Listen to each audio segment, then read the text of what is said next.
Hello, welcome to Easy Schools. ഇന്ന് നമ്മൾ പഠിക്കാൻ പോകുന്ന യൂണിറ്റ് 2 ലേണേഴ്സ് ഡൈവേഴ്സിറ്റി ഇൻ സ്കൂൾസിലെ പാർട്ട് 2 ആണ്. പാർട്ട് 2-ൽ നമ്മൾ കുറച്ച് ഡെഫിനിഷൻസ് ആണ് ആദ്യം നോക്കുന്നത്. WHO സജസ്റ്റ് ചെയ്ത ഇമ്പയർമെൻറ്റ്, ഡിസബിലിറ്റി, ഹാൻഡിക്യാപ്പ്, ഇത് മൂന്നിൻ്റെയും ഡെഫിനിഷൻസ്. അപ്പോൾ ഫസ്റ്റ്, എന്താണ് impairment? A loss or abnormality of psychological, physiological or anatomical structure or function. നമുക്ക് നമ്മുടെ ഏതെങ്കിലും ഒരു അനാറ്റമിക്കൽ അല്ലെങ്കിൽ ഫിസിയോളജിക്കൽ സ്ട്രക്ചറിന് അല്ലെങ്കിൽ നമ്മൾക്ക് എന്തെങ്കിലും ഒരു സൈക്കോളജിക്കൽ ആയിട്ടുള്ളൊരു ഇമ്പയർമെൻ്റ് അല്ലെങ്കിൽ ഒരു ചെറിയൊരു അബ്നോർമാലിറ്റി വരുന്നതിന് നമ്മൾ ഇമ്പയർമെൻ്റ് എന്ന് പറയാം. ഇപ്പോൾ എക്സാമ്പിൾ, ഇപ്പം കണ്ണിന് ഒരു അനാട്ടമിക്കൽ സ്ട്രക്ചർ അല്ലേ ഐസിന് എന്തെങ്കിലും വിഷന് എന്തെങ്കിലും പ്രശ്നമുണ്ടെങ്കിൽ അത് ഐസിൻ്റെ വിഷൻ ഇമ്പയർമെൻ്റ് എന്ന് നമുക്ക് പറയാം. അടുത്തത് disability. Disability, any restriction or lack of the ability to perform an activity in the manner or within the range considered normal for a human being. ഈ ഡിസബിലിറ്റി എന്ന് പറയുന്നത് ഒരു ഇമ്പയർമെൻറ്റ് കാരണം, മീൻസ് ഇപ്പോൾ വിഷനിൽ വരുന്നൊരു ഇമ്പയർമെൻറ്റ് അല്ലെങ്കിൽ അങ്ങനെ ഏതെങ്കിലും ഒരു ഇമ്പയർമെൻറ്റ് കാരണം നമുക്കൊരു നോർമൽ ഹ്യൂമൺ ആയിരുന്നെങ്കിൽ, മീൻസ് ഒരു ഇമ്പയർമെൻറ്റും ഇല്ലാത്തൊരു ഹ്യൂമൺ ആയിരുന്നെങ്കിൽ നമുക്ക് ചെയ്യാൻ പറ്റുന്ന ഡെയിലി ടാസ്ക് ചെയ്യാൻ പറ്റാതെ വരും ഒരു ഹ്യൂമൻ, മീൻസ് ഒരു ഇമ്പയർമെൻറ്റ് കാരണം. അതിന് നമ്മളൊരു ഡിസബിലിറ്റി എന്ന് പറയുന്നു. ഇപ്പോൾ വിഷൻ ഇല്ലാത്തതുകൊണ്ട് തന്നെ നമുക്ക് എന്താണ്, നടക്കാൻ ബുദ്ധിമുട്ടുണ്ടാവാം. ഇപ്പോൾ കേൾവി ശക്തി കുറവാണെങ്കിൽ നമുക്ക് എന്താ, പഠിക്കാനും ഒരു ലാംഗ്വേജ് പറയാനും ഒക്കെ എന്താണ് ബുദ്ധിമുട്ടുണ്ടാവും. അതൊരു ഡിസബിലിറ്റിയായി മാറും. ഒരു ഇമ്പയർമെൻറ്റ് ഒരു ഡിസബിലിറ്റിയിലേക്ക് ലീഡ് ചെയ്യുന്നു. അത് handicap, A disadvantage for a given individual resulting from impairment or disability that limits or prevents the fulfillment of a role that is normal on depending on age, sex, social culture factors for that individual.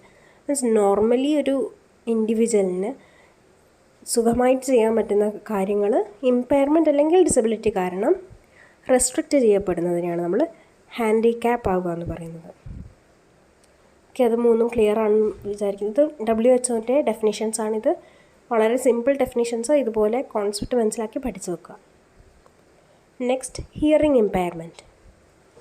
It refers to the inability to hear auditory stimuli.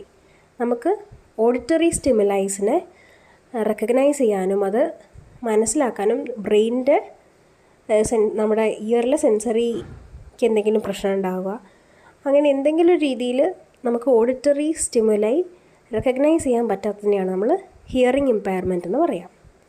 It is measured in decibels. നമുക്കറിയാം സൗണ്ടിനെ ഡെസിബിൾസിലാണ് നമ്മൾ measure ചെയ്യുക. അപ്പോൾ hearing ഇമ്പയർമെൻറ്റും measure ചെയ്യുന്നത് ഡെസിബിൾസിലാണ്.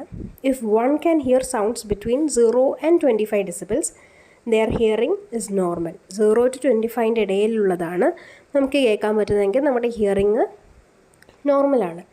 If one can only hear sounds above 25 decibels, they are said to have hearing loss. ഇപ്പോൾ 25 ഡെസിബിൾസിന് above മാത്രം കേൾക്കാൻ കഴിയുന്നത് ഹിയറിംഗ് ഇമ്പയർമെൻ്റ് ആയിട്ടാണ് പറയാം. Those with moderate hearing loss, hearing aids are necessary. എന്ന് വെച്ചാൽ ഇപ്പം ഈ ഹിയറിംഗ് ലോസ് തന്നെ കുറച്ച് ടൈപ്സ് ഉണ്ട്, നമുക്ക് അടുത്ത സ്ലൈഡ്സിൽ നോക്കാം. അങ്ങനെ ഈ മോഡറേറ്റ് ആയിട്ടുള്ള ഹിയറിംഗ് ലോസ് ആണെങ്കിൽ നമുക്ക് കോക്ലിയർ ഇംപ്ലാന്റേഷൻസോ അല്ലെങ്കിൽ ഹിയറിംഗ് എയ്ഡ്സ് അങ്ങനത്തെ കുറച്ച് റെമഡീസ് യൂസ് ചെയ്തിട്ട് അതിനെ പ്രിവെൻറ്റ് ചെയ്യാം. മീൻസ് അതിനെ കുറച്ച് ഒരു പരിധി വരെ അതിനെ തടയാൻ പറ്റും. അപ്പം moderate level of hearing loss ആണെങ്കിൽ നമുക്ക് ഹിയറിംഗ് എയ്ഡ്സ് വെക്കാം. Some people who face severe hearing loss depends on lip reading when communicating with others. Severe ആയിട്ടുള്ള നമ്മുടെ സെൻസറി നെർവ്സിന് എന്തെങ്കിലും രീതിയിലുള്ള ഡാമേജ് കാരണമാണ് ഹിയറിംഗ് ലോസ് വരുന്നതെങ്കിൽ അത് പെർമനൻറ്റ് ലോസ് ആണ്. അപ്പോൾ അങ്ങനത്തെ ആൾക്കാർക്ക് ഈ ലിപ്പ് റീഡിങ് വെച്ചിട്ട് കമ്മ്യൂണിക്കേറ്റ് ചെയ്യാൻ പറ്റുള്ളൂ. കാരണം അവർക്ക് ഹിയറിംഗ് എയ്ഡ് വെച്ചാലും കേൾക്കാൻ സാധിക്കില്ലല്ലോ. Okay, next, types of hearing impairment. Conductive hearing loss, sensorineural hearing loss, mixed hearing loss. Conductive hearing loss എന്ന് പറഞ്ഞാൽ അത് സൗണ്ട് ലെവൽ കുറേ നമ്മുടെ ചെവിയിലുള്ള വാക്സ് അല്ലെങ്കിൽ എന്തെങ്കിലും ഒരു ഫോറിൻ ഒബ്ജക്റ്റ് അല്ലെങ്കിൽ ഇയർ ഹോൾസിലുള്ള ഇയറിൽ വരുന്ന എന്തെങ്കിലും ഓൾസ്, ഇത് കാരണം നമുക്ക് ഹിയറിങ്ങിൽ അല്ലെങ്കിൽ മീൻസ് വളരെ കുറവായിട്ട് കേൾക്കുക അല്ലെങ്കിൽ തീരെ കേൾക്കാതിരിക്കുക, ഇങ്ങനൊരു അവസ്ഥയിലേക്ക് എത്തും. അപ്പോൾ ഇത് ഒരു പരിധി വരെ നമുക്ക് സർജിക്കലി ആൻഡ് മെഡിക്കലി കറക്റ്റ് ചെയ്യാൻ പറ്റുന്നതാണ്. അടുത്തത് അതാണ് കണ്ടക്റ്റീവ്. കണ്ടക്റ്റീവ് നമുക്ക് ഒന്നെങ്കിൽ ഇയറിൽ വാക്സ്, അല്ലെങ്കിൽ ഫോറിൻ ബോഡി, അല്ലെങ്കിൽ ഇയർ ഡ്രമ്മിൽ ഹോൾസ്. ഇത് കാരണമാണ് കണ്ടക്റ്റീവ് ഹിയറിംഗ് ലോസ് വരുന്നത്. It can be medically or surgically corrected. അടുത്തത് sensorineural hearing loss. It is a permanent loss. It cannot be medically or surgically cured. അപ്പം permanent loss ആണ് എന്ത്? Sensory neural hearing loss. അപ്പോൾ sensory neural hearing loss എന്ന് പറഞ്ഞാൽ തന്നെ നമുക്ക് ആ വേർഡിൽ തന്നെ അതിന് കുറച്ചും കൂടി അബ്രീവിയേറ്റ് ചെയ്യാൻ പറ്റും. ഹിയറിങ്ങിന് ഹെൽപ്പ് ചെയ്യുന്ന സെൻസറി ന്യൂറോൺസിൽ എന്തെങ്കിലും ഡാമേജസ് വരിക, നമുക്ക് നമ്മുടെ സൗണ്ടൊക്കെ, നമ്മുടെ ഇയർ എങ്ങനെയാണ്, ഒരു വൈബ്രേഷൻസ് ആണല്ലോ സൗണ്ട്സൊക്കെ. ഈ വൈബ്രേഷൻസ് ഇയർ ഡ്രമ്മിലൂടെ നമ്മുടെ ഉള്ളിലെത്തി കോക്ലിയ, അങ്ങനെ ഇയറിൻ്റെ കുറച്ച് പാർട്സ് ഉണ്ട്, അങ്ങനെ അവിടെ സെൻസറി ന്യൂറോൺസ്, ഹിയറിങ്ങിൻ്റെ സെൻസറി ന്യൂറോൺസ് ഇതിനെ എടുത്ത് ബ്രെയിനിലേക്ക് കൊടുത്തിട്ടാണ് നമ്മൾ കേൾക്കുന്ന സൗണ്ടായിട്ട് ബ്രെയിൻ അതിനെ റെക്കഗ്നൈസ് ചെയ്യുന്നത്. അപ്പോൾ ഇങ്ങനെ കൊടുക്കാനുള്ള സെൻസറി ന്യൂറോൺസ് തന്നെ ഡാമേജ് ആണെങ്കിലോ പിന്നെ അത് നമുക്കൊരിക്കലും മാറ്റാൻ പറ്റില്ല, അത് പെർമനൻറ്റ് ലോസ് ആണ്.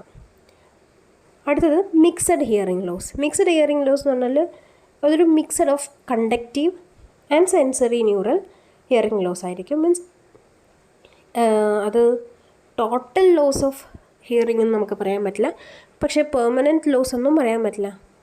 മീൻസ് കേൾക്കാൻ വളരെ ചിലപ്പം ചില രീതിയിലുള്ള കോക്ലിയ മാത്രം മാറ്റി വെച്ചാൽ, കോക്ലിയ ഇംപ്ലാന്റേഷൻ ഉണ്ടെങ്കിൽ ചിലപ്പോൾ കേൾക്കാൻ സാധിക്കാം, അല്ലെങ്കിൽ ചെറിയ രീതിയിലുള്ള ട്രീറ്റ്മെൻറ്റ്സ് ചെയ്താൽ ഹിയറിങ് പൂർണ്ണമായിട്ടും കിട്ടുന്നല്ല, എന്നാലൊരു പാർഷ്യൽ ഹിയറിങ് കേൾക്കാൻ ഉള്ള സാധ്യതയിലേക്ക് എത്താം.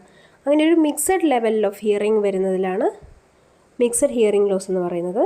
അതിൽ ബോത്ത് കണ്ടക്റ്റീവ് ഹിയറിംഗ് ലോസും സെൻസറി ന്യൂറൽ ഹിയറിംഗ് ലോസിൻ്റെ ഒരു കോമ്പിനേഷനാണ് കാണാൻ പറ്റുന്നത് നമുക്ക്. നെക്സ്റ്റ്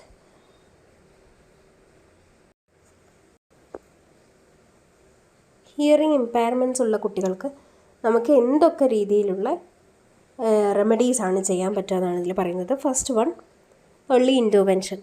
ഏർലി സ്റ്റേജിൽ ഇപ്പോൾ ഹിയറിംഗ് ലോസ് ഉണ്ട് ആ കുട്ടിക്ക് എന്ന് ഉണ്ടെങ്കിൽ നമുക്കിപ്പോൾ ഒക്കെ ഇൻഫൻ്റ് ആവുന്ന ടൈമിൽ തന്നെ ഹോസ്പിറ്റലിൽ കുറേ ചെക്കപ്പ് കഴിഞ്ഞിട്ടാണ് കുട്ടീനെ ഡിസ്ചാർജ് ചെയ്യുന്നത് തന്നെ. ഒന്നെങ്കിൽ ആ സ്റ്റേജിൽ നമുക്ക് റെക്കഗ്നൈസ് ചെയ്യാൻ പറ്റും ചെറിയ രീതിയിലുള്ള എന്തെങ്കിലും പ്രോബ്ലം ഉണ്ടോയെന്ന്, അല്ലെങ്കിൽ കുട്ടിയുടെ ഡെവലപ്മെൻറ്റ് സ്റ്റേജിൽ സൗണ്ടിനോട് കുട്ടി പ്രതികരിക്കുന്നുണ്ടോ, റെക്കഗ്നൈസ് ചെയ്യാൻ പറ്റുന്നുണ്ടോ, സൗണ്ട് കേൾക്കുന്ന ഭാഗത്തേക്ക് നോക്കാൻ സാധിക്കുന്നുണ്ടോ എന്നുള്ള രീതിയിൽ കുട്ടിയുടെ ഒബ്സർവ് ചെയ്ത് കഴിഞ്ഞാൽ നമുക്ക് ഏർലി സ്റ്റേജിൽ ഇത് റെക്കഗ്നൈസ് ചെയ്യാൻ പറ്റും. ഏർലി സ്റ്റേജിൽ റെക്കഗ്നൈസ് ചെയ്ത് കഴിഞ്ഞാൽ കുട്ടിയുടെ ഡെവലപ്മെൻറ്റ് സ്റ്റേജ് തൊട്ടേ നമുക്കതിന് സൈൻ ലാംഗ്വേജസ് അല്ലെങ്കിൽ അതിനെന്തെങ്കിലും റെമഡീസ് ഉണ്ടെങ്കിൽ അത് ചെയ്യാൻ പറ്റും, അല്ലെങ്കിൽ സൈൻ ലാംഗ്വേജസ് പഠിപ്പിക്കാം. അങ്ങനെ ഒരു രീതിയിലാണ് അതിൻ്റെ ഡെവലപ്മെൻറ്റ് സ്റ്റേജിലെ കുട്ടീനെ ഇമ്പയർമെൻറ്റ് അല്ലെങ്കിൽ ഡിസബിലിറ്റിനെ മനസ്സിലാക്കി വളർത്തിക്കൊണ്ടുവരാൻ സാധിക്കും. രണ്ടാമത്താണ് സൈൻ ലാംഗ്വേജ് എഡ്യൂക്കേഷൻ. ഈ ഹിയറിംഗ് ഇമ്പയർമെൻ്റ് ഉള്ള കുട്ടികൾക്ക് നമുക്ക് കേൾക്കാൻ സാധിക്കില്ല. കേൾക്കാതെ നമുക്ക് എന്താ ചിലപ്പോൾ അവർക്ക് സംസാരിക്കാനുള്ള ശേഷിക്ക് കുഴപ്പമുണ്ടാവില്ല, പക്ഷേ ഹിയറിംഗ് ഉള്ള ആൾക്കാർ സംസാരിക്കാത്തത് കാരണം അവർ കേൾക്കാത്തൊരു ലാംഗ്വേജ് നമ്മളെങ്ങനെയാണ് സംസാരിക്കുക, അതുകൊണ്ടാണ് സംസാരിക്കുക. ഈ ഹിയറിംഗ് ഉള്ള ആൾക്കാർ ഡെഫ് ആൻഡ് ഡംബ് ഒരു കോമ്പിനേഷനായിട്ട് വരുന്നത് അവർക്ക് ചിലപ്പം സംസാരിക്കാൻ കഴിവില്ലാത്തതുകൊണ്ടായിരിക്കില്ല, അവർക്കൊരു ലാംഗ്വേജ് മനസ്സിലാക്കണമെങ്കിൽ നമുക്കത് കേൾക്കണം. അത് കേൾക്കാത്തത് കൊണ്ട് ആ ലാംഗ്വേജ് പറയാൻ പറ്റാത്തതുകൊണ്ടാണ് അവർ സംസാരിക്കാത്തത്. അപ്പോൾ ഒരു സൈൻ ലാംഗ്വേജ് യൂസ് ചെയ്തിട്ട് അവർക്ക് എഡ്യൂക്കേഷനും കമ്മ്യൂണിക്കേഷനും നമുക്ക് ഈസി ആക്കി കൊടുക്കാം. അടുത്തതാണ് speech language and auditory training from a specialist. Speech തെറാപ്പിസ്റ്റിൻ്റെ അടുത്ത് കൊണ്ടുപോയി കുട്ടീനെ പല രീതിയിൽ ചെറിയ ഇമ്പയർമെൻറ്റ്സ് ഒക്കെ ആണെങ്കിൽ നമുക്ക് ചെറിയ ചെറിയ രീതിയിൽ സൗണ്ട്സൊക്കെ കേൾപ്പിച്ച് ആ കുട്ടീനെ സംസാരിക്കാനുള്ള രീതിയിൽ മീൻസ് അല്ലെങ്കിൽ ലിപ്പ് മൂവ്മെൻറ്റിലൂടെ അങ്ങനെ പല രീതിയിലും സ്പീച്ച് തെറാപ്പിസ്റ്റുകൾക്കൊക്കെ കുട്ടിക്ക് സംസാരിക്കാനുള്ള കഴിവ് കൊടുക്കാൻ പറ്റും. പിന്നെ ആംപ്ലിഫിക്കേഷൻ സിസ്റ്റംസ്, അത് ഹിയറിംഗ് എയ്ഡ്സ് യൂസ് ചെയ്തിട്ടാണ്. പിന്നെ service of an interpreter for those students who use sign language. ഒരു ഫസ്റ്റ് ലാംഗ്വേജ് സൈൻ ലാംഗ്വേജ് ആയിട്ടുള്ള കുട്ടിക്കൊരു എല്ലാവർക്കും ഇപ്പോൾ സൈൻ ലാംഗ്വേജ് അറിയണമെന്നില്ല. അപ്പോൾ ഒരു ഇൻ്റർപ്രിറ്ററിൻ്റെ സർവീസ് നമുക്ക് അവൈലബിൾ ആക്കാം. Favourable seating in the class to facilitate lip reading. ഇപ്പം ഇങ്ങനെ എന്തെങ്കിലും ഇമ്പയർമെൻറ്റ്സ് ഉള്ള കുട്ടികളാണെങ്കിൽ ബാക്ക് ബെഞ്ചിൽ നിന്ന് അവരെ ഫ്രണ്ട് റോസിൽ ഇരുത്താൻ സഹായിക്കുക. കാരണം ലിപ്പ് റീഡിങ്ങിലൂടെ ആയിരിക്കാം മിക്ക കുട്ടികളും പലതും മനസ്സിലാക്കുന്നത്. അങ്ങനെ ആകുമ്പം ഫ്രണ്ട് റോസിലിരുത്തി ലിപ്പ് റീഡിങ് മീൻസ് ആ ടീച്ചർ ആ കുട്ടിക്ക് വിസിബിൾ ആവുന്ന രീതിയിൽ ക്ലാസ് എടുക്കാൻ ശ്രമിക്കുക. ലൈക്ക് ബ്ലാക്ക് ബോർഡിലേക്ക് തിരിഞ്ഞ് നിന്നിട്ട് ക്ലാസ്സിലെ നോട്ട്സ് അല്ലെങ്കിൽ എന്തെങ്കിലും കാര്യങ്ങൾ പറയാതിരിക്കുക. മീൻസ് ആ കുട്ടിക്കും മനസ്സിലാവുന്ന രീതിയിൽ എപ്പോഴും ആ കുട്ടിയെ ഫേസ് ചെയ്തുകൊണ്ട് തന്നെ സംസാരിക്കുക. പിന്നെ instructions for teachers, parents and peers in alternative communication methods such as sign language. ആ കുട്ടിയുമായിട്ട് ബന്ധപ്പെടുന്ന ആൾക്കാരും മീൻസ് ആ ഒരു ഇമ്പയർമെൻറ്റ് അല്ലെങ്കിൽ ഡിസബിലിറ്റി ഉള്ള ആൾ മാത്രം ആ സൈൻ ലാംഗ്വേജ് പഠിച്ചു കഴിഞ്ഞാൽ പോരല്ലോ. ആ കുട്ടിക്ക് കമ്മ്യൂണിക്കേറ്റ് ചെയ്യുന്നത് മീൻസ് ആ കുട്ടി നമ്മളടുത്ത് എന്താ കമ്മ്യൂണിക്കേറ്റ് ചെയ്യാൻ ശ്രമിക്കുന്നത് നമുക്ക് മനസ്സിലാവണമെങ്കിൽ ആ കുട്ടിയുമായിട്ട് ക്ലോസ്ലി ഇടപഴകുന്ന ആൾക്കാർക്കും സൈൻ ലാംഗ്വേജ് എന്താണെന്നുള്ളൊരു ചെറിയ ഐഡിയ ഉണ്ടായിരിക്കണം. അതിൻ്റെ പിയർ ഗ്രൂപ്പ്സിൽ അതിൻ്റെ പാരൻസ് ടീച്ചേഴ്സിനൊക്കെ ഒരു ഐഡിയ ഉണ്ടായിരിക്കണം. Consistent and conscious use of visible communications mode. Consistent ആയിട്ട് നമ്മൾ കോൺഷ്യസ് ആയിരിക്കണം. മീൻസ് ആ കുട്ടിക്ക് ഒരു ഹിയറിംഗ് ഇമ്പയർമെൻ്റ് ഉള്ള കുട്ടിയാണ്. അതുകൊണ്ട് വിഷ്വൽ മോഡ്സിലൂടെ മാക്സിമം വിഷ്വൽ മോഡ്സ് യൂസ് ചെയ്തിട്ട് നമ്മൾ ക്ലാസ് എടുക്കാൻ ശ്രമിക്കുക. ഇപ്പം സബ് ടൈറ്റിൽഡ് ആയിട്ടുള്ള ഫിലിംസ്, വീഡിയോസ്, അധികം ഇപ്പോൾ ഒരു പ്രാക്ടിക്കൽ സെഷനാണ് അല്ലെങ്കിൽ എന്താണെങ്കിലും എല്ലാത്തിനും ഒരു വീഡിയോ വെച്ചിട്ട് ഒരു വീഡിയോ എയ്ഡിലൂടെ ക്ലാസ് എക്സ്പ്ലെയിൻ ചെയ്യാൻ ശ്രമിക്കുക. Guidance and counselling. It is difficult for many children to cope with social marginalisation and exclusion. ഇങ്ങനത്തെ ഡിസബിലിറ്റി അല്ലെങ്കിൽ ഈ ഇമ്പയർമെൻ്റ് ഉള്ള കുട്ടികൾക്ക് നമ്മളൊരു സ്പെഷ്യൽ ഗൈഡൻസും കൗൺസിലിങ്ങും കൊടുക്കാൻ ശ്രമിക്കുക. കാരണം ഇങ്ങനെ എപ്പോഴും മാർജിനലൈസ്ഡ് ആയിട്ടുള്ളൊരു ഗ്രൂപ്പാണ് ഇമ്പയർമെൻറ്റ്സ് ആൻഡ് ഡിസബിലിറ്റി ഹാൻഡിക്യാപ്ഡ് ആയിട്ടുള്ള ഗ്രൂപ്പ്സ് ഓഫ് സ്റ്റുഡൻസ്. അപ്പോൾ ഇങ്ങനത്തെ കുട്ടികളിൽ എന്തെങ്കിലും ഒരു രീതിയിൽ അവർക്കൊരു മാനസിക പ്രശ്നങ്ങളോ ബുദ്ധിമുട്ടുകളോ അവർക്ക് നേരിടണം. ചിലപ്പോൾ ബാക്കി എല്ലാ കുട്ടികളെ പോലെ അത്ര എളുപ്പത്തിൽ കാര്യങ്ങൾ മനസ്സിലാക്കാൻ പറ്റാത്തതിലോ അല്ലെങ്കിൽ അവർക്ക് മനസ്സിലാക്കിയ കാര്യങ്ങൾ അതുപോലെ എക്സ്പ്രസ് ചെയ്യാൻ അവർക്കൊരു ലാംഗ്വേജ് ഇല്ല അല്ലെങ്കിൽ കമ്മ്യൂണിക്കേറ്റ് ചെയ്യാൻ ബുദ്ധിമുട്ടുള്ള ഒരു അവസരം വരുന്നത് ഒക്കെ അവരുടെ ഉള്ളിൽ ഒരു സ്ട്രെസ്സും ഭയങ്കരമായിട്ടുള്ളൊരു മെൻ്റൽ പ്രഷറും ഉണ്ടാക്കാം.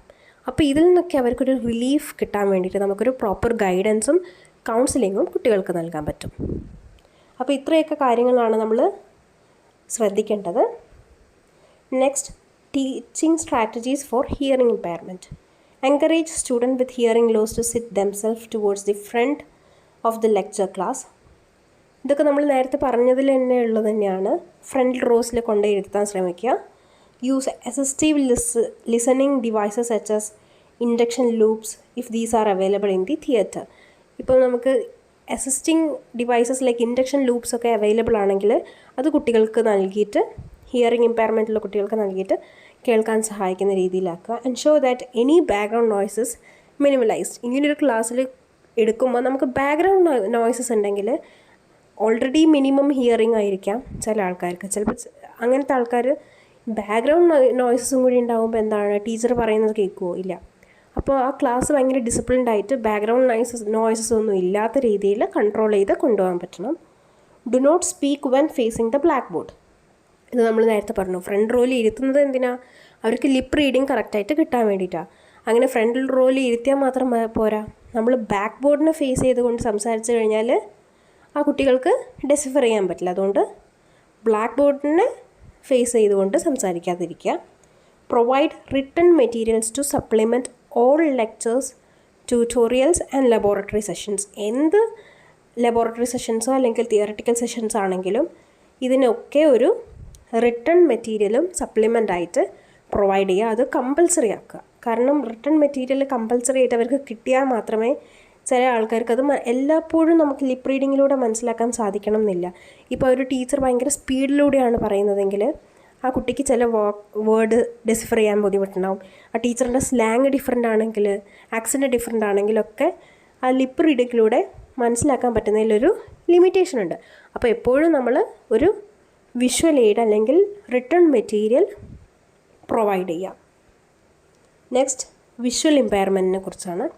Visual impairment is a broad term used to describe the complete or partial loss of vision. വിഷൻ്റെ പാർഷ്യൽ ലോസ് അല്ലെങ്കിൽ കംപ്ലീറ്റ് ലോസിനെ നമ്മൾ വിഷ്വൽ ഇമ്പയർമെൻ്റ് എന്ന് പറയാം. The greatest challenges most children with visual impairment face are difficulty in mobility. നമുക്കറിയാം vision impair ആയി കഴിഞ്ഞാൽ എന്താണ്, നമുക്ക് നടക്കാനുള്ള ബുദ്ധിമുട്ടുണ്ടാകും. കാരണം കാലിന് ചിലപ്പം പ്രശ്നം ഉണ്ടാവില്ല, പക്ഷെ നമുക്ക് കാണാതെ എന്ത് ചെയ്യാൻ പറ്റില്ല, മൂവ് ചെയ്യാൻ പറ്റില്ല. അതുകൊണ്ട് തന്നെ വിഷൻ ഇമ്പയർമെൻറ്റ് മൊബിലിറ്റിക്ക് എഫക്റ്റ് ചെയ്യാം, മീൻസ് ഡിഫിക്കൽറ്റി ഇൻ മൊബിലിറ്റിക്ക് കാരണമാവും. In understanding and using non verbal communication. Non verbal ആയിട്ടുള്ള, വെർബൽ കമ്മ്യൂണിക്കേഷൻ എന്താണ്, നമ്മളിപ്പോൾ സംസാരിക്കുന്നത് ലാംഗ്വേജ് യൂസ് ചെയ്തിട്ട്. നോൺ വെർബൽ സൈൻ ലാംഗ്വേജസ് ഒക്കെ വെച്ചിട്ടുള്ള അല്ലെങ്കിൽ നമ്മൾ എന്തെങ്കിലും ആക്ഷൻസിലൂടെ പറയില്ലേ. ഇപ്പോൾ ഒരു ടീച്ചർ പറയുകയാണ്, ടീച്ചർ വന്നിട്ട് കുട്ടികളുടെ പറയും എഴുന്നേൽക്കുമെന്ന് പറയാതെ ജസ്റ്റ് ഒരു ആക്ഷൻ കാണിച്ചിട്ട് കൈ പൊന്തിച്ച് കാണിച്ചു കഴിഞ്ഞാൽ ചിലപ്പോൾ കുട്ടികൾ എണീക്കും. പക്ഷേ വിഷ്വലി ഇമ്പയർഡ് ആയിട്ടുള്ള കുട്ടികൾക്ക് അങ്ങനെ ഒരു നോൺ വെർബൽ കമ്മ്യൂണിക്കേഷൻ മനസ്സിലാവുമോ? നമ്മളെപ്പോഴും ഒരാളെടുത്ത് വേർബലി കമ്മ്യൂണിക്കേറ്റ് ചെയ്യണം എന്നില്ല. അപ്പോൾ ഇങ്ങനെയുള്ള ക്ലാസ്സിൽ നമ്മൾ വേർബലി കമ്മ്യൂണിക്കേറ്റ് ചെയ്യാനും ശ്രദ്ധിക്കണം. ഓക്കെ, അപ്പോൾ നോൺ വെർബൽ കമ്മ്യൂണിക്കേഷന് ബുദ്ധിമുട്ടുണ്ടാവാം, മൊബിലിറ്റിക്ക് ബുദ്ധിമുട്ടുണ്ടാവാം. അതേപോലെ റിട്ടൺ കമ്മ്യൂണിക്കേഷനും അവർക്ക് സാധാ പോലെ എഴുതാൻ ബുദ്ധിമുട്ടായിരിക്കും. ഈ വിഷൻ ഇമ്പയർഡ് ആയിട്ടുള്ള ആൾക്കാരുടെ ലാംഗ്വേജ് ഏതൊരു സ്ക്രിപ്റ്റ് ഇല്ലേ, ബ്രെയിൽ ലിപി. അപ്പോൾ അവരൊരു ടച്ച് ചെയ്ത് സെൻസ് ചെയ്തും കൊണ്ട് മനസ്സിലാക്കാൻ പറ്റുന്ന ലാംഗ്വേജാണ് ബ്രെയിൽ ലിപി. അത് യൂസ് ചെയ്തിട്ടാണ്, ബ്രെയിൽ ലാംഗ്വേജ് യൂസ് ചെയ്തിട്ടാണ് വിഷ്വലി ഇമ്പയർഡ് ആയിട്ടുള്ള ആൾക്കാർ എഴുതാറ്. ഇനി blindness. A person who is blind has a total or high degree of vision loss. Totally അല്ലെങ്കിൽ ഹൈലി വിഷൻ ലോസ് ആവുന്നവരെ നമ്മൾ ബ്ലൈൻഡ് എന്ന് പറയാം. About 18% of blind people are totally blind. Means blind എന്നുള്ള ഒരു ഗ്രൂപ്പ് എടുക്കുകയാണെങ്കിൽ അതിൽ 18% ഓഫ് പീപ്പിൾ ടോട്ടലി ബ്ലൈൻഡ് ആയിരിക്കും. മീൻസ് അവർക്ക് ഒന്നും കാണാൻ പറ്റില്ല, സീറോ വിഷൻ. ഇനി ആ ബ്ലൈൻഡ് എന്ന് പറയുന്നത് ടോട്ടൽ അല്ലെങ്കിൽ പാർഷ്യൽ അല്ല, ഒരു high degree of vision loss. പാർഷ്യലിനെ നമ്മൾ ബ്ലൈൻഡ് എന്ന് പറയില്ല കേട്ടോ. ടോട്ടൽ വിഷൻ ലോസ് അല്ലെങ്കിൽ ഹൈ ഡിഗ്രി ഓഫ് വിഷൻ ലോസിനെ നമ്മൾ ബ്ലൈൻഡ് എന്ന് പറയുന്നു. ആ ബ്ലൈൻഡ് കാറ്റഗറിയിൽ തന്നെ ഒരു 18% ടോട്ടലി ബ്ലൈൻഡ് ആയിട്ട്, മീൻസ് ടോട്ടലി വിഷൻ ലോസ് ആയിരിക്കും അവർക്ക്. ബാക്കി 82% ഉള്ള ആൾക്കാർക്ക് ടോട്ടലി ബ്ലൈൻഡ് ആയിരിക്കില്ല. They can distinguish between light and dark. ഒരു high degree of vision loss ഉണ്ട്, പക്ഷേ ഒരു ഡാർക്ക് ഒബ്ജക്റ്റ് അല്ലെങ്കിൽ ഒരു ഡാർക്ക് ലൈറ്റാണ്, ലൈറ്റ് വിഷനാണ് എന്നുള്ള രീതിയിലുള്ള ഡിസ്റ്റിങ്വിഷ് ചെയ്യാനുള്ള സാധ്യത അവർക്ക് ഉണ്ട്. ഇനി ലോ വിഷൻ എന്ന് പറഞ്ഞാൽ പാർഷ്യൽ ലോസ് ആണ്. കംപ്ലീറ്റ്ലി വിഷൻ ലോസ് ആവുന്നില്ല അവിടെ, പാർഷ്യലി അവർക്ക് കാണാൻ പറ്റും. But cannot be corrected by ordinary visual devices like glasses അല്ലെങ്കിൽ കോണ്ടാക്ട് ലെൻസ്. നമ്മളിപ്പം കാഴ്ചക്കുറവെന്ന് പറയുന്നില്ലേ, ചില ആൾക്ക് ഈ ക്ലാസ്സിൽ തന്നെ പലർക്കും കണ്ണടകളൊക്കെ യൂസ് ചെയ്യുന്നുണ്ടാവും. അത് വിഷൻ ഇമ്പയർമെൻറ്റിലേക്ക് നമുക്ക് പെടാൻ പറ്റില്ല, ലോ വിഷൻ എന്നും പറയാൻ പറ്റില്ല.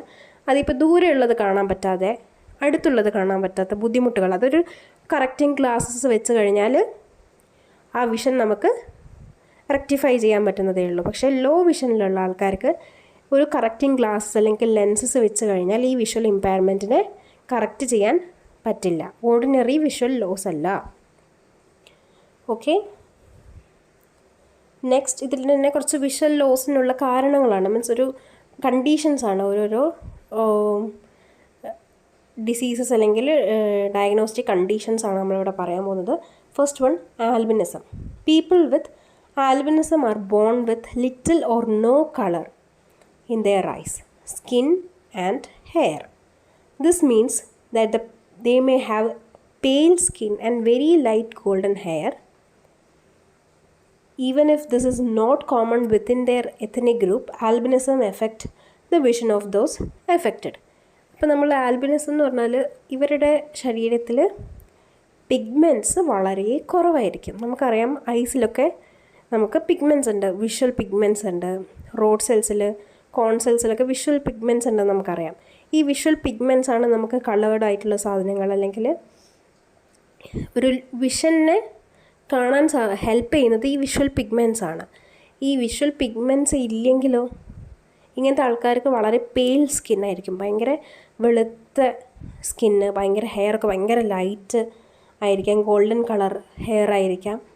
അതേപോലെ വിഷനിലും ഇവർക്ക് ലോസ് ഉണ്ടാവാം, വിഷൻ ഇമ്പയർമെൻറ്റും ഇവർക്കുണ്ടാവും. ഇങ്ങനെ തന്നെ നമ്മൾ ആൽബിനിസം എന്ന് പറയുന്നത്. നെക്സ്റ്റ് വണ്ണാണ് കാറ്ററാക്ട്. കാറ്ററാക്റ്റിൻ്റെ മലയാളം എന്താണ്? തിമിരം. തിമിരം നമ്മൾ വിചാരിക്കുന്നത് വയസ്സായവർക്ക് മാത്രം ഉണ്ടാവുന്നതാണെന്ന് അല്ല, അത് ഇൻഫൻസിന് ഉണ്ടാവാം, ഒരു ഏർലി ഏജ് ചൈൽഡ്ഹുഡിൻ്റെ ആ ടൈമിലുണ്ടാവുന്നവരുണ്ടാവാം. പക്ഷേ മോസ്റ്റ് കോമൺലി നമ്മൾ കാണുന്നത് ഓൾഡ് ഏജ് ആയിട്ടുള്ള ആൾക്കാരിലാണ് കാറ്ററാക്റ്റ് കോമൺ ആയിട്ട് കാണുന്നത്. പക്ഷേ അല്ലാതെയും ഉണ്ടാവാം. എന്താണ് cataract? It's the clouding of the lens of the I that hinders the passage of light. Although most cases of cataract are related to the aging process, many children are also born with cataracts. The condition may develop after eye injuries, inflammation and other eye diseases. നമ്മൾ പറഞ്ഞത് തന്നെ ഈ ലെൻസിലൂടെയാണ് light പോകുന്നത്. ഈ ലൈറ്റിനെ പോകാൻ അനുവദിക്കാതെ ലെൻസിൻ്റെ മുകളിൽ എന്തുണ്ടാവുന്നു? ഒരു ക്ലൗഡി ലെയർ ഫോം ചെയ്യുന്നു. ഇത് ലൈറ്റിൻ്റെ എൻട്രീനെ ഹിൻഡർ ചെയ്തിട്ട് നമുക്ക് വിഷൻ ഇമ്പയർമെൻ്റ് അല്ലെങ്കിൽ വിഷൻ ലോസ് ഉണ്ടാക്കുന്നു. അപ്പോൾ ഇതധികം ഓൾഡ് ഏജിലാണ് കാണുന്നത്, എന്നാലും ചിൽഡ്രൻസിൽ ഇത് കണ്ടുവരുന്നുണ്ട്. ഒന്നുകിൽ ഇത് ഓൾഡ് ഏജിൽ താനേ വരുന്നതായിരിക്കാം, അല്ലെങ്കിൽ നമുക്ക് എന്തെങ്കിലും ഒരു ഐ ഇഞ്ചുറി അല്ലെങ്കിൽ ഇൻഫ്ലമേഷൻ അല്ലെങ്കിൽ ഏതെങ്കിലും ഒരു ഐ ഡിസീസിൻ്റെ ഭാഗമായിട്ട് വരുന്നതും ആവാം. Next one, diabetes related I diseases. നമുക്കറിയാം, നമുക്ക് ചെറുപ്പത്തിലെ ഡയബറ്റിസ് ഉള്ള ആൾക്കാർ, type 1 diabetes, juvenile onset of diabetes ഉണ്ട്. ഇങ്ങനെ ഡയബറ്റിസ് ഉള്ള ആൾക്കാർ ചെറുപ്പം മുതലേ മെഡിസിൻ എടുക്കുന്നത്, അല്ലെങ്കിൽ ഹൈ ഷുഗർ ആയിരിക്കും ഇവരുടെ ബോഡിയിൽ. നമ്മളെ ശരീരത്തിൽ ഹൈ ഷുഗർ ആയി കഴിഞ്ഞാൽ അല്ലെങ്കിൽ ഡയബറ്റിസ് വന്നു കഴിഞ്ഞാൽ അത് ഹൈ ഷുഗർ പല രീതിയിലും നമ്മളെ ബോഡീനെ എഫക്റ്റ് ചെയ്യും. ചിലപ്പം അത് നെർവ്സിനെ എഫക്റ്റ് ചെയ്യാം, ചില സമയത്ത് നമ്മുടെ കിഡ്നീനെ എഫക്റ്റ് ചെയ്യാം, പല രീതിയിലും എഫക്റ്റ് ചെയ്യാം. അപ്പോൾ ചില ആൾക്കാരിൽ അത് വിഷൻ ഇമ്പയർമെൻറ്റിനും സാധ്യതയുണ്ട്. ഇതിന് നമ്മൾ ഡയബറ്റിക് റെറ്റിനോപ്പതി എന്നാണ് പറയുക. ഗ്ലൂക്കോമ, കാറ്ററാക്ട്, സച്ച് ഡിസീസസ് അങ്ങനെയൊക്കെ ഡയബറ്റിസ് കാരണം ഉണ്ടാവുന്നതുമാണ്. കാറ്ററാക്റ്റും ഗ്ലൂക്കോമ, ഡയബറ്റിക് റെറ്റിനോപ്പതിയൊക്കെ ഇത് കാരണം ഉണ്ടാവുന്നതാണ്. Next, glaucoma. It is a condition when the optic nerve that carries information from the retina directly to the brain is damaged. നമുക്ക് കാണുന്ന vision retina ആർക്ക് കൊടുക്കുന്നു? Optical നെർവ്സിന് കൊടുക്കുന്നു. ഈ ഒപ്റ്റിക്കൽ നെർവ്സ് ബ്രെയിനിന് കൊടുക്കുന്നു. ഈ ഒപ്റ്റിക്കൽ നെർവ്സ് ആണ് ബ്രെയിനിലേക്ക് എത്തിക്കുന്നത്. ഈ ഒപ്റ്റിക്കൽ നെർവ്സിന് എന്തെങ്കിലും ഡാമേജ് സംഭവിച്ചാൽ നമ്മളതിനെ ഗ്ലൂക്കോമ എന്ന് പറയുന്നു. നമ്മൾ പറഞ്ഞു ഡയബറ്റിസിൻ്റെ ഭാഗമായിട്ട് ഗ്ലൂക്കോമ ഉണ്ടാവുന്നത്. അപ്പം ഹൈ ഷുഗർ ആയി കഴിഞ്ഞാൽ ചിലപ്പം ഹൈ ഷുഗർ ക്രിസ്റ്റൽസ് നമുക്ക് ഈ ബ്രെയിനിൻ്റെ ഒപ്റ്റിക് നെർവിൽ വന്ന് അടിയാനോ അല്ലെങ്കിൽ അതിനെ ഡാമേജ് ചെയ്യാനോ കാരണമാക്കും. നെക്സ്റ്റ്, അടുത്തത്, which is usually by high pressure in the eye. When the pressure is too high, the child may find bright light or sunlight uncomfortable, that is photophobia, and have eyes that are slightly larger than usual. The child will also have a greater chance of developing a squint എന്ന് പറഞ്ഞാൽ കോങ്കണ്ണ്, or lazy eye. Lazy eye എന്ന് പറഞ്ഞാൽ നമുക്കൊരു കണ്ണ് മറ്റേ കണ്ണിനെക്കാട്ടും വളരെ വീക്കറായിട്ട് തോന്നുക, അതിനെയാണ് നമ്മൾ ലേസി ഐ എന്ന് പറയുക. അപ്പോൾ ഗ്ലൂക്കോമ എന്താ പറഞ്ഞത്? നമ്മൾ ഒപ്റ്റിക്കൽ നെർവിന് വരുന്ന ബുദ്ധിമുട്ടായിരിക്കും. അതൊന്നെങ്കിൽ ഹൈ പ്രഷർ കാരണം ഒപ്റ്റിക്കൽ നെർവിന് ഡാമേജ് സംഭവിച്ചു വിഷൻ ഇമ്പയർമെൻറ്റ്, അല്ലെങ്കിൽ ഷുഗർ ക്രിസ്റ്റൽസ് ഡാമേജ് സംഭവിക്കാം. നെക്സ്റ്റ്, ഇത് എന്തിലേക്ക് ലീഡ് ചെയ്യാം? സ്ക്വിൻറ്റിലേക്കോ ലേസി ഐയിലേക്കോ ലീഡ് ചെയ്യാം. Next, retinitis pigmentosa. It's a group of hereditary retinal disease. Night vision can be poor and the visual field may begin to narrow. ഇതൊരു group of diseases ആണ്. അതും hereditary ആയിട്ട് നമുക്ക് കിട്ടുന്നത്, പാരമ്പര്യമായിട്ട് കിട്ടുന്ന ഒരു റെറ്റിനൽ ഡിസീസാണ്. അതൊരു സിംഗിൾ ഡിസീസ് ആയിരിക്കില്ല, ഒരു ഗ്രൂപ്പ് ഓഫ് റെറ്റിനൽ ഡിസീസിനെയാണ് നമ്മൾ റെറ്റിനൈറ്റിസ് പിഗ്മെൻറ്റോസ എന്ന് പറയുക. ഇതിൻ്റെ നൈറ്റ് വിഷൻ വളരെ കുറവായിരിക്കും. അതേപോലെ നമ്മളെ വിഷ്വൽ ഫീൽഡും നേരോ ആവാൻ തുടങ്ങും. മീൻസ് നമുക്കിപ്പോൾ ഒരു അത്യാവശ്യം ഒരു വൈഡ് റേഞ്ചിൽ കാണാൻ പറ്റുന്നില്ലേ, അങ്ങനെ ഒരു വൈഡ് വ്യൂവിൽ കാണാൻ പറ്റാത്ത നാരോ വിഷൻ റേഞ്ച് ആയിരിക്കും ഉണ്ടാവുക. Next one, trachoma. It is caused by microorganisms that spread through contact with eye discharge from infected person on towel, handkerchief, finger, etc. After years of repeated infection, the side of the eyelid may be scarred so severely that the eyelids turn inward and the lashes rub on the eyeballs, which can further scar the cornea and lead to blindness. അപ്പോൾ ട്രാക്കോമാസ് എന്ന് പറഞ്ഞാൽ micro organism കാരണമാണ് അത് cos ചെയ്യുന്നത്. അത് നമുക്കൊരു infected ആയിട്ടുള്ള ഒരു പേഴ്സൻ്റെ ഐ ഡിസ്ചാർജ് നമ്മുടെ ഹാൻഡ് കർച്ചീഫിൽ, ഫിംഗറിൽ അല്ലെങ്കിൽ ടവലിലൂടെ നമുക്ക് നമ്മുടെ ഐ ആയിട്ട് കോണ്ടാക്റ്റ് ആയി കഴിഞ്ഞാൽ നമ്മളിലേക്ക് പകരും. ഇങ്ങനെ ഒരു റിപ്പീറ്റഡ് ആയിട്ട് ഇങ്ങനെ ഈ ഇൻഫെക്ഷൻസ് വന്നു കഴിഞ്ഞു കഴിഞ്ഞാൽ ഇങ്ങനത്തെ ആൾക്കാരുടെ ഐലിഡ് മടങ്ങിയിട്ട് ഈ നമ്മുടെ പീലി ഇങ്ങനെ കണ്ണിൻ്റെ ഉള്ളിൽ തട്ടുന്ന രീതിയിലാവും. ഇങ്ങനെ പീലി കണ്ണിൻ്റെ ഉള്ളിൽ തട്ടി ആ ലെൻസിൽ വീണ്ടും ഡാമേജസ് സംഭവിച്ച് ഒരു ബ്ലൈൻഡ്നെസ്സിലേക്ക് ഇതിനെ ലീഡ് ചെയ്യും. ഓക്കെ, അപ്പം adaptive teaching methods four students വിത്ത് വിഷ്വൽ ഇമ്പയർമെൻറ്റ്സ്. ഇങ്ങനെ വിഷ്വൽ ഇമ്പയർമെൻറ്റ്സ് ഉള്ള കുട്ടികൾക്ക് നമുക്ക് ടീച്ചിങ് മെത്തേഡ്സ് എന്തൊക്കെയാണെന്ന് നമുക്ക് നോക്കാം. Prepare as much information as possible in electronic format. That is, this makes it much easier to provide materials in accessible formats and allows user with disability to adapt the information to a format which is suitable for them. നമ്മൾ അധികം written notes അല്ലെങ്കിൽ materials ഇങ്ങനെ provide ചെയ്യുന്നതിലും ഇങ്ങനത്തെ ആൾക്കാർക്ക് electronic ഫോർമാറ്റിൽ കൊടുക്കാമെന്ന് ഉദ്ദേശിച്ചത്. ഇപ്പം ഇവർക്ക് കേൾക്കാൻ പറ്റുമല്ലോ, അപ്പം നോട്ട്സ് ചിലപ്പോൾ വോയിസിൻ്റെ രീതിയിൽ വോയിസ് നോട്ട്സ് ആക്കി കൊടുക്കാം. അപ്പോൾ അവർക്കത് കേട്ട് മനസ്സിലാക്കി അവർക്ക് ഡിസിഫർ ചെയ്യാൻ പറ്റുന്ന ലാംഗ്വേജിൽ, അവർക്ക് അണ്ടർസ്റ്റാൻഡ് ചെയ്യാൻ പറ്റുന്ന ലാംഗ്വേജിൽ അവർക്ക് എഴുതാനും മനസ്സിലാക്കാനും സഹായിക്കും. Next, make required book list and course materials available early so there is sufficient time for them to be reproduced in audio, braille if required. നമ്മൾ വളരെ മുന്നേ തന്നെ അവർക്ക് റിക്വയർഡ് ആയിട്ടുള്ള മെറ്റീരിയൽസിൻ്റെ ലിസ്റ്റ് കൊടുക്കുക. കാരണം എന്തുണ്ടെങ്കിലും അവർക്ക് ബ്രെയിലിലൂടെയോ അല്ലെങ്കിൽ ഓഡിയോ വഴിയോ അവർക്ക് സാധനങ്ങൾ സബ്മിറ്റ് ചെയ്യാനുള്ള ഒരു സഫിഷ്യൻറ്റ് ടൈം നമുക്ക് പ്രൊവൈഡ് ചെയ്യണം. For students with vision impairment, your teaching style will need to be verbal. Means written. ഇപ്പോൾ ബ്ലാക്ക് ബോർഡിൽ നമ്മൾ എന്തെങ്കിലും ഇപ്പോൾ ഒന്നും പറയുകയാണെങ്കിൽ ഒരു ഡയഗ്രാം വരച്ച് മനസ്സിലാക്കുന്നതിലും വേർബലി നമ്മൾ ഒരു കാര്യം പറഞ്ഞ് മനസ്സിലാക്കാൻ കഴിവുള്ള ആൾക്കാരായിരിക്കണം. അധികവും നമുക്കറിയാം, നമുക്കൊരു വിഷൻ മീൻസ് ഒരു വിഷ്വലി ഒരു സാധനം കാണുമ്പോൾ നമുക്ക് പെട്ടെന്ന് മനസ്സിലായി. ഇപ്പോൾ വേർബലി എനിക്ക് കമ്മ്യൂണിക്കേറ്റ് ചെയ്യാൻ പറ്റാത്ത സാധനം കൂടി ഞാൻ നിങ്ങൾക്ക് വിഷ്വലി കാണിച്ചു തന്നാൽ അത് ആരിലും വളരെ ഈസി ആയിട്ട് എത്തും. പക്ഷേ വിഷ്വലി ഇമ്പയർഡ് ആയിട്ടുള്ള ആൾക്കാർക്ക് അത് പറ്റില്ല. അതുകൊണ്ട് വേർബലി വളരെ വൃത്തിയായിട്ട് ഒരു ഡൗട്ടും വരാത്ത രീതിയിൽ ക്ലിയർലി അവരിൽ എത്തുന്ന രീതിയിൽ വേണം നമ്മൾ ക്ലാസ് എടുക്കാൻ. Experiments or field trips for example by audio taping commentaries. ഇപ്പം നമ്മൾ ഏതെങ്കിലും ഫീൽഡ് ട്രിപ്പ് അല്ലെങ്കിൽ എക്സ്പെരിമെൻറ്റ്സ് ചെയ്യുകയാണെങ്കിൽ ഓഡിയോ കമൻറ്ററീസ് വഴി അത് എക്സ്പ്ലെയിൻ ചെയ്യുക. ഇപ്പോൾ ഒരു ഫീൽഡ് ട്രിപ്പ് പോകുമ്പോൾ ആ കുട്ടിക്ക് എക്സ്പ്ലെയിൻ ചെയ്ത് കൊടുക്കുക, നമ്മൾ ഇന്ന സ്ഥലത്താണ്, ഇവിടെ എന്തൊക്കെ സാധനങ്ങളുണ്ട് എന്നൊക്കെയുള്ള രീതിയിൽ ഓഡിയോ എക്സ്പ്ലനേഷൻസ് കൊടുക്കുക. ഒരു എക്സ്പെരിമെൻറ്റ് ചെയ്യുകയാണെങ്കിൽ അതിനും ഒരു ഓഡിയോ എക്സ്പ്ലനേഷൻ കൊടുക്കുക. എന്തിനും ഒരു ഓഡിയോ എക്സ്പ്ലനേഷനുള്ള രീതിയിൽ കൊടുക്കാൻ ശ്രമിക്കുക. Provide reading list well before the start of the course. Reading can be begun early. ഇവരുടെ ഒരു ബുക്സിൻ്റെ ലിസ്റ്റുകൾ ഇവർക്ക് നേരത്തെ കൊടുത്തു കഴിഞ്ഞാൽ ഇവർക്ക് ഉള്ള ബ്രെയിൽ ലിപിയിൽ അത് അവൈലബിൾ ആണെങ്കിൽ ആ ബുക്സൊക്കെ ഇവർക്ക് മുൻകൂട്ടി റീഡ് ചെയ്യാം. കാരണം നമുക്ക് എല്ലാ രീതിയിലും കാണാനും കേൾക്കാനും പറ്റുന്ന ആൾക്കാർക്ക് ഒരു സാധനം പഠിക്കുന്നതിൽ കൂടുതൽ ടൈം ചിലപ്പോൾ ഇവർക്ക് ഇൻവെസ്റ്റ് ചെയ്യേണ്ടി വരും. അതുകൊണ്ട് തന്നെ കുറച്ച് മുന്നേ കണ്ട് റീഡിംഗ് മെറ്റീരിയൽസിൻ്റെ ലിസ്റ്റ് ഇവർക്ക് പ്രൊവൈഡ് ചെയ്യാം. Students may not be able to read your handwritten comments. It would be helpful if you could negotiate alternative feedback mechanism with students.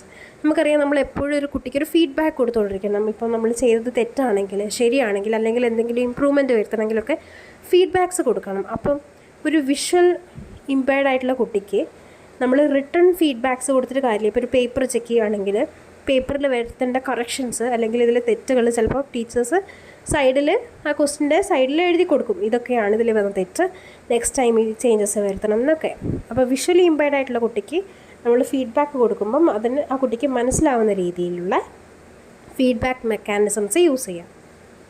Use tactile graphics where necessary. Tactile എന്ന് പറഞ്ഞാൽ എന്താണ്? Touch. അപ്പോൾ touch use ചെയ്തിട്ട് കുട്ടികൾക്ക് ഇപ്പം എന്തെങ്കിലും ഒരു സാധനം ഫീൽ ചെയ്ത് മനസ്സിലാക്കേണ്ടതാണെങ്കിൽ അതിനെ ടച്ച് ചെയ്ത് മനസ്സിലാക്കി ഡയഗ്രാംസ്. ഇപ്പോൾ ഒരു സ്ക്വയർ എന്താണ് നമുക്കറിയില്ല. വിഷ്വലി ഇമ്പയർഡ് ആയിട്ടുള്ള ഒരാളോട് സ്ക്വയർ എന്ന് പറഞ്ഞാൽ അതെന്താണെന്ന് അറിയും. അതൊരു വോയിസിലൂടെ നമുക്ക് എക്സ്പ്ലെയിൻ ചെയ്യാൻ പറ്റുമോ? 4 സൈഡ്സ് ഉണ്ട്, 4 ഈക്വൽ സൈഡ്സ് ഉണ്ടെന്ന് പറഞ്ഞാലും പക്ഷെ അതേ സാധനം ഒരു സ്ക്വയറിനെ തൊട്ട് ഫീൽ ചെയ്ത് ആ കുട്ടിക്ക് മനസ്സിലാക്കാൻ സാധിച്ചാലോ? അപ്പോൾ ടാക്ടൈൽ ഗ്രാഫിക്സ് യൂസ് ചെയ്യുന്നത് വളരെ ഇമ്പോർട്ടൻ്റ് ആണ്. ഓക്കെ, നെക്സ്റ്റ് ആണ് ഫിസിക്കൽ ഇമ്പയർമെൻറ്റ്.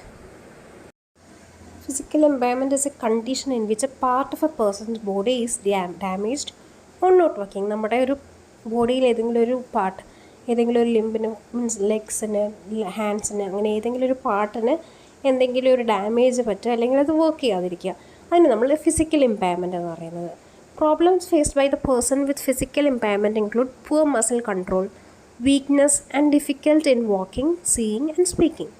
ഫിസിക്കലി ഇമ്പയർഡ് ആയിട്ടുള്ള ആൾക്കാർക്ക് പുവർ മസിൽ കൺട്രോൾ ആയിരിക്കാം, weakness and difficulty in walking ഉണ്ടാവാം, ഒരാളെ നമുക്ക് വിഷന് പ്രശ്നം ഉണ്ടാവാം, സ്പീക്ക് ചെയ്യാൻ, സംസാരിക്കാനുള്ള പ്രശ്നം ഉണ്ടാവാം. ഇനി ക്യാരക്ടറിസ്റ്റിക്സ് ഓഫ് ഫിസിക്കൽ ഇമ്പയർമെൻറ്റ് എന്താണ്? Lakh of coordination. മീൻസ് നമ്മളിപ്പോൾ നടക്കണം എന്ന് വിചാരിച്ചു കഴിഞ്ഞാൽ നമുക്ക് കാല് മുന്നോട്ട് വെച്ചാൽ നടക്കാൻ പറ്റും. നമുക്ക് നമ്മുടെ മൂവ്മെൻറ്റ്സിനെ കോർഡിനേറ്റ് ചെയ്യാനുള്ള കഴിവുണ്ട്. പക്ഷേ ഫിസിക്കലി ഇമ്പയർഡ് ആയിട്ടുള്ള ആൾക്കാർക്ക് ചിലപ്പം ലാക്ക് ഓഫ് കോർഡിനേഷൻ ഉണ്ടാവില്ല.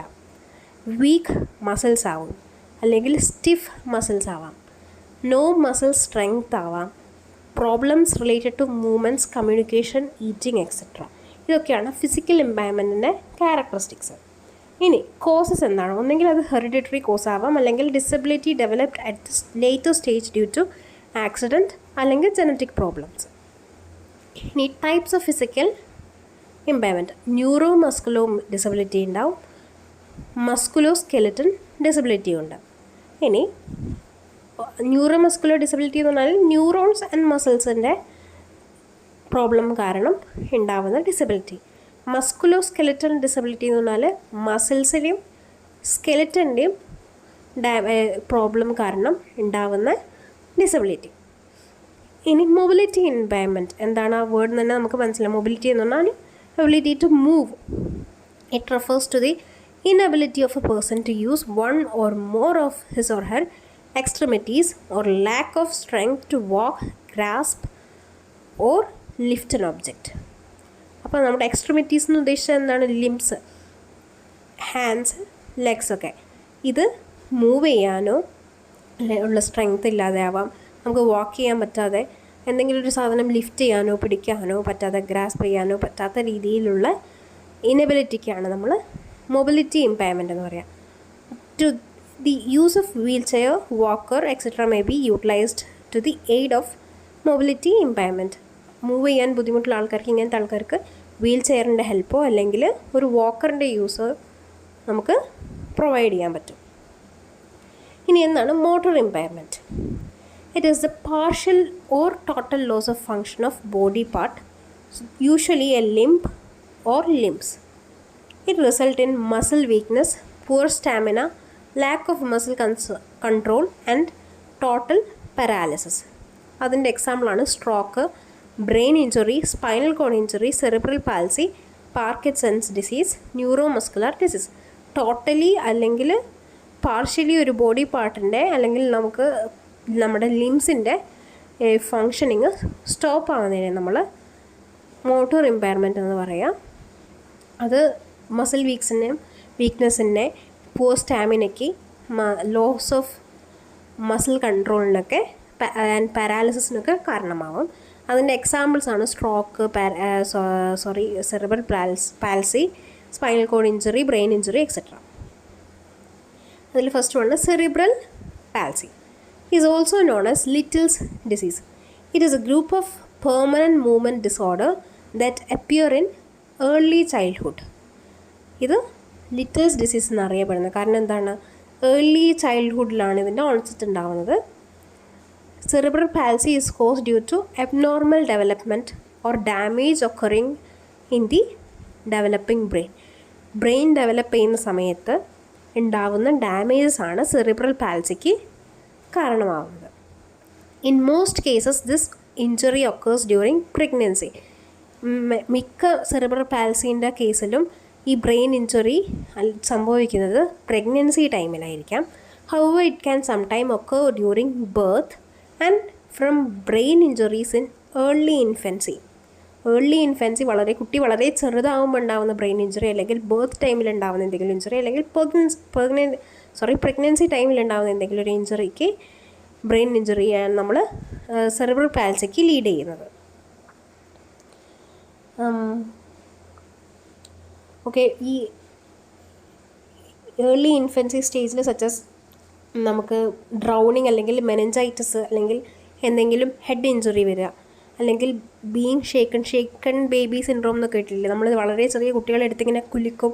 അപ്പോൾ അവരുടെ ബ്രെയിൻ ഡെവലപ്പ് ചെയ്യുന്ന സ്റ്റേജാണ്. അപ്പോൾ അങ്ങനത്തെ സമയത്ത് ഇങ്ങനെ കുലുക്കുന്ന സമയത്തൊക്കെ ബ്രെയിനിന് ഡാമേജസ് സംഭവിക്കാം. ഒന്നെങ്കിൽ അതുകൊണ്ടായിരിക്കാം, അല്ലെങ്കിൽ ഡ്രൗണിങ്, കുട്ടി വെള്ളത്തിൽ മുങ്ങിപ്പോയിട്ട് അപ്പം മെനിഞ്ചൈറ്റിസ് വരുന്നതുകൊണ്ട്, മീൻസ് ബ്രെയിനിൽ ഇൻഫെക്ഷൻസ് അല്ലെങ്കിൽ ഇൻഫ്ലമേഷൻ വന്നതുകൊണ്ടാവാം. അങ്ങനെ പല രീതിയിലും ആവാം. ഇനി സിംറ്റംസ് എന്തൊക്കെയാണ് സെറിബ്രൽ പാൽസിൻ്റെ symptoms? Poor coordination, stiff muscles, weak muscles and tremors. Means ഇങ്ങനത്തെ ആൾക്കാർക്ക് നമുക്ക് നടക്കാൻ ഉദ്ദേശിച്ച ഭാഗത്തേക്ക് നടക്കാനുള്ള ബുദ്ധിമുട്ട്, മീൻസ് മൂവ്മെൻറ്റിനൊരു റെസ്ട്രിക്ഷൻസ് ഉണ്ടാകും. മൂവ് ചെയ്യാൻ നമുക്ക് വിചാരിച്ച പോലെ സാധിക്കില്ല. മസിൽസൊക്കെ ചിലപ്പോൾ ഭയങ്കര സ്റ്റിഫായിരിക്കും, ഭയങ്കര വീക്കായിരിക്കാം. അതേപോലെ ട്രെമേഴ്സ് ഉണ്ടാകും. ട്രെമേഴ്സ് പറഞ്ഞാൽ ഇങ്ങനെ പെട്ടെന്ന് ഇങ്ങനെ വിറയ്ക്കുക, അല്ലെങ്കിൽ ഈ നെർവ് ഡിസോർഡേഴ്സ് ഉള്ള ആൾക്കാരെ നമ്മൾ ശ്രദ്ധിച്ചിട്ടില്ലേ? പെട്ടെന്ന് ഒരു സഡൻ മൂവ്മെൻറ്റ്, ജേർക്കിംഗ് മൂവ്മെൻറ്റ്സ് ഒക്കെ ബോഡിയിൽ കാണിക്കുന്നത് നമ്മൾ ട്രെമേഴ്സ് എന്ന് പറയാം. There may be problems with sensation, vision, hearing, swallowing and speaking. സെൻസേഷൻസിൽ പ്രശ്നം ഉണ്ടാകുക, നമുക്ക് വിഷനിൽ, ഹിയറിംഗ്, നമ്മുടെ സെൻസേഷൻസ് ആണുള്ളതൊക്കെ. അപ്പം വിഷൻ, ഹിയറിംഗ്, സ്വാലോയിങ്, സ്പീക്കിങ്ങിലൊക്കെ പ്രോബ്ലം ഉണ്ടാവും. Often babies with cerebral palsy do not roll, sit, crawl or walk as early as other children of their age.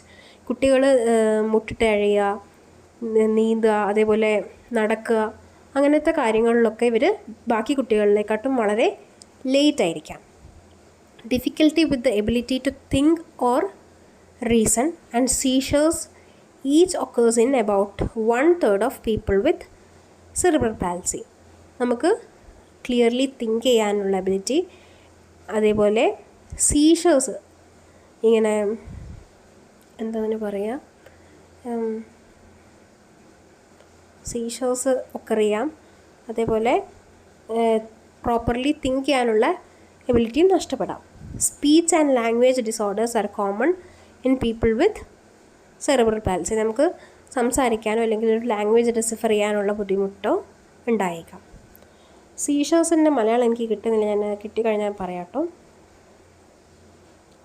Tips four teaching children with cerebral പാൽസി. അപ്പോൾ ഒരു CP ഉള്ള കുട്ടികളെ നമ്മൾ എന്തൊക്കെ രീതിയിലാണ് consider ചെയ്യേണ്ടത്, എന്തൊക്കെ മനസ്സിൽ വെച്ചിട്ട് നമുക്ക് അവരെ ക്ലാസ്സിൽ പഠിപ്പിക്കാമെന്നാണ് ഇതിൽ പറയുന്നത്. If the child has speech disorder, we should be patient and allow the child all the time she or he needs to ask or answer question or make a comment. നമ്മൾ പറഞ്ഞു ഇങ്ങനെ CP ഉള്ള കുട്ടികൾക്ക് ചിലപ്പോൾ motor impairments ഉണ്ടാവാം, അല്ലെങ്കിൽ വിഷനിൽ, അല്ലെങ്കിൽ speak ചെയ്യാനുള്ള പ്രശ്നങ്ങൾ, ബുദ്ധിമുട്ടുകൾ ഉണ്ടാവാം.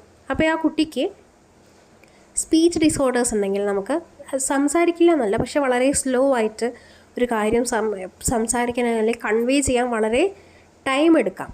അപ്പോൾ ഇതിന് നമ്മൾ പ്രോപ്പർ ടൈം, ആ കുട്ടിക്ക് വേണ്ട അത്രയും ടൈം കൊടുത്ത് പേഷ്യൻ്റായിട്ട് ആ കുട്ടിക്ക് എന്താണോ പറയാനുള്ളത് കേൾക്കാൻ മനസ്സ് കാണിക്കുക.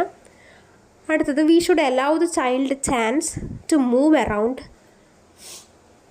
Children with cerebral palsy need muscle stimulation to improve their motor skills. Some children with cerebral palsy will get tired easily. We should therefore allow them to some time to rest in the school, and the resting place should be provided by the school. അപ്പോൾ എന്താണ്, ഇങ്ങനത്തെ ആൾക്കാർക്ക് muscle movements ഇല്ലെങ്കിൽ, motor means muscle ഇങ്ങനെ അങ്ങോട്ടും ഇങ്ങോട്ടൊക്കെ അനക്കിയാൽ മാത്രമേ ചിലപ്പം മോട്ടോർ മൂവ്മെൻറ്റ്സ് പ്രോപ്പർ ആവുള്ളൂ. അപ്പോൾ അവർക്ക് ഇടയ്ക്ക് ക്ലാസ്സിൻ്റെ ഇടയിലൊക്കെ ചിലപ്പോൾ എണീറ്റ് നടക്കാനൊക്കെ ആവശ്യമായി വരും. അപ്പം നമ്മൾ അതിനൊക്കെ അനുവദിക്കുക. അതേപോലെ വളരെ വീക്കായിരിക്കും, മസിൽസ് വീക്കായിരിക്കും, ബോഡി വളരെ വീക്കാവും. അപ്പം ക്ലാസ്സിൻ്റെ ഇടയിൽ വീക്കാവുന്ന സമയത്ത് ഇവർക്ക് റെസ്റ്റ് ചെയ്യാനുള്ള പ്ലേസസ് പ്രൊവൈഡ് ചെയ്യുക. If the school has access to a computer, it would be benefit children with cerebral palsy because many experience difficult with written or oral communication due to fine motor skills. അപ്പോൾ ഒരു computer available ആണെങ്കിൽ അവർക്കത് കൊടുക്കുക. കാരണം written ആയിട്ട് അല്ലെങ്കിൽ oral സ്കിൽസൊക്കെ വളരെ കുറവായിരിക്കും. അപ്പോൾ അവർക്ക് വേണ്ടത് അവർക്ക് ടൈപ്പ് ചെയ്യാം. നെക്സ്റ്റ് ഇൻ്റലക്ച്വൽ ഡിസബിലിറ്റി ആണ്. അതിൽ ഫസ്റ്റ് ഇമ്പയർഡ് കോഗ്നിറ്റീവ് ഫങ്ഷൻ അല്ലെങ്കിൽ IQ ബിലോ 70ക്കാണ് നമ്മൾ ഇൻ്റലക്ച്വൽ ഡിസബിലിറ്റി എന്ന് പറയാം. മൈൽഡ് ID ആണെങ്കിൽ IQ സ്കോർ 55നും 70ക്കും ഇടയിലാണ്. They are educable, may live independently with community and social support. നമ്മളൊരു സോഷ്യൽ സപ്പോർട്ട് കമ്മ്യൂണിറ്റി ആയിട്ടുള്ളൊരു സപ്പോർട്ട് കൊടുത്തു കഴിഞ്ഞാൽ അവരെ നമുക്ക് പഠിപ്പിക്കാനും പറ്റും, അവർക്ക് ഇൻഡിപെൻഡൻ്റ് ആയിട്ട് ജീവിക്കാനും പറ്റും. ഇനി മോഡറേറ്റ് ID അല്ലെങ്കിൽ ഇൻ്റലക്ച്വൽ ഡിസബിലിറ്റി ആണെങ്കിൽ IQ സ്കോർ 40ക്കും 55നും ഇടയിലാണ്. They can be trainable. സ്വന്തമായിട്ട് ടാസ്ക് ചെയ്യാനും വർക്ക് ചെയ്യാനും ഒക്കെ നമ്മൾ ട്രെയിൻ ചെയ്ത് കഴിഞ്ഞാൽ അവർക്കതൊക്കെ സുഖമായിട്ട് ചെയ്യാൻ പറ്റും. Acquires communication skills, may live and function successfully within the community. Successfully കമ്മ്യൂണിറ്റിയിൽ നമ്മൾ പ്രോപ്പർ ട്രെയിനിങ്ങും ഗൈഡൻസും കൊടുത്തു കഴിഞ്ഞാൽ അവർക്ക് ജീവിക്കാൻ സാധിക്കുന്നതാണ്. Severe IQ score between 25 to 40. They may master in very basic self-care skills and some communication skills. അവർക്ക് കുറച്ച് സെൽഫ് കെയറിങ് സ്കിൽസിലും കമ്മ്യൂണിക്കേഷൻ സ്കിൽസിലും മാത്രമേ മാസ്റ്റർ ചെയ്യാൻ പറ്റുള്ളൂ. Profound IQ score below 25. may develop basic self-care skills. അത്ര മാത്രമേ അവർക്ക് പറ്റുള്ളൂ.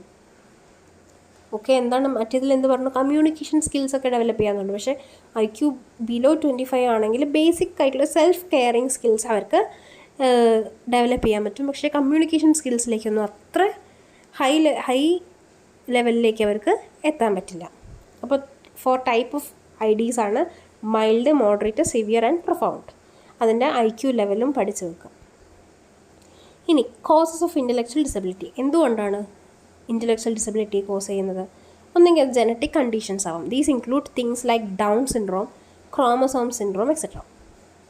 ഒന്നെങ്കിൽ അത് ജനറ്റിക് ആവാം, അല്ലെങ്കിൽ problems during pregnancy, things that interfere with the foetal brain. Pregnancy ടൈമിൽ ഉണ്ടാകുന്ന എന്തെങ്കിലും ഒരു ഇഞ്ചുറി അതിലേക്ക് ലീഡ് ചെയ്യാം.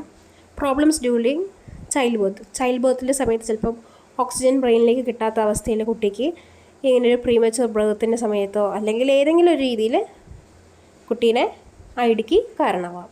Illness or injury, infections like meningitis, whooping cough, measles, ഇങ്ങനെയൊക്കെ ഉള്ള ഡിസീസസ് IDക്ക് കാരണമാവാം. Severe head injury, extreme malnutrition, exposure to toxic substances. എന്തെങ്കിലും ടോക്സിക് സബ്സ്റ്റൻസ് അല്ലെങ്കിൽ സിവിയർ ആയിട്ടുള്ള മാൽന്യൂട്രീഷൻസ് അല്ലെങ്കിൽ എക്സ്ട്രീം ഹെഡ് ഇഞ്ചുറി ഒക്കെ സംഭവിക്കുന്നതും IDയിലേക്ക് ലീഡ് ചെയ്യാം. ഇനി ഇതൊന്നും അല്ലാത്ത റീസൺസ് ഉണ്ടാവും. In 2/3 of the children who have intellectual disability the causes unknown. ID ഉണ്ടാവുന്നതിൽ 2/3 ആൾക്കാർക്കും കോസ് എന്താണെന്ന് നമുക്ക് മനസ്സിലാക്കാൻ പറ്റിയിട്ടില്ല. ഇനി അടുത്തതാണ് down syndrome. It is a set of physical and mental traits caused by gene problem that happens before birth. ഒരു കുട്ടി ജനിക്കുന്നതിന് മുന്നേ ഉള്ള അതിൻ്റെ ജീൻസ് അല്ലെങ്കിൽ ക്രോമസോം നമ്പറിൽ ഉണ്ടാവുന്ന ഒരു ചെറിയൊരു അബ്നോർമാലിറ്റിയാണ് ഡൗൺ സിൻഡ്രോമിലേക്ക് ലീഡ് ചെയ്യുന്നത്. നോർമലി ഒരു പേഴ്സണിന് 46 ക്രോമസോംസ്, അതായത് 23 പെയർസ് ഓഫ് ക്രോമസോംസ് ആണ് ഉണ്ടാവുക. ഈ ഡൗൺ സിൻഡ്രോം ഉള്ള കുട്ടിയാണെങ്കിൽ it occurs when an extra chromosome on the 21st pairing. That is നമ്മുടെ 23 പെയർസ് ഉണ്ടെന്ന് പറഞ്ഞല്ലോ. അപ്പോൾ ഈ 21st പെയറിങ്ങിൽ ഒരു എക്സ്ട്രാ ക്രോമസോമും കൂടി വരുന്നു. അപ്പോൾ ഇങ്ങനത്തെ ഡൗൺ സിൻഡ്രോം ഉള്ള കുട്ടികൾക്ക് 47 ക്രോമസോംസ് ടോട്ടൽ ഉണ്ടാവും. അങ്ങനെ ഈ ക്രോമസോം നമ്പറിൽ ഉണ്ടാവുന്ന അബ്നോർമാലിറ്റിയാണ് ഡൗൺ സിൻഡ്രോത്തിലേക്ക് ലീഡ് ചെയ്യുന്നത്. അത് ഏത് ക്രോമസോമിലാണ്?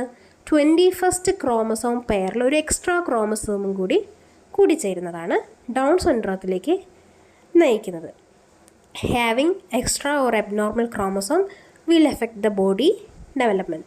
അത് അങ്ങനത്തെ കുട്ടികളുടെ ബ്രെയിൻ ഡെവലപ്മെൻറ്റ്, അതേപോലെ ബോഡി സംസാരശേഷി, ചിന്തിക്കാനുള്ള ശേഷി, അങ്ങനെ പല രീതിയിലും ആ കുട്ടികളിൽ ഇമ്പയർമെൻറ്റ്സ് കൊണ്ടുവരും. അവരുടെ ഫേഷ്യൽ ബോൺസിൽ അങ്ങനെ പല രീതിയിലും ഒരു മോട്ടോർ മൊബിലിറ്റീനെ, അങ്ങനെ പല രീതിയിലൊരു കുട്ടീനെ എഫക്റ്റ് ചെയ്യാം. അപ്പോൾ ഇത്രയാണ് പാർട്ട് 2. എല്ലാവരും നന്നായിട്ട് പഠിക്കുക. All the best for your exams.